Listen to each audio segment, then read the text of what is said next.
بسم الله الرحمن الرحیم. کابل هومیوپیتھک نه هومیوپیتھک ډاکټر سید حسین شاه تاسو ته مخاطب یم.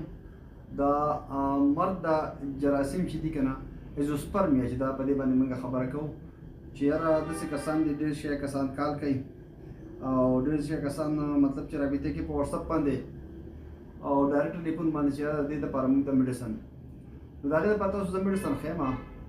په هغې کې په هومیوپیتھک کې دغه دی د سپیلیم چې دی په سیم طاقت کې چې دی دا هر 3 ورځې بعد یو خوراک ورکول غواړي. د دې نه علاوه دا نیټرمیور په 200 طاقت کې، کاربوهایډریټ په 200 طاقت کې، سلیشیا په 200 طاقت کې او ګریپایټس په 200 طاقت کې. دا چې کوم دی نو په هفته کې 2 پیرې برابر مقدار کې ورکول غواړي. صحیح ده. او د دې نه علاوه د سره سره چې کوم دی کالیپاس په 66 کې 2 ګولې ساعت به ماښام ورکول غواړي او کونیم په 30 طاقت کې 15 قطرې سهار 15 ماښام ورکول غواړي.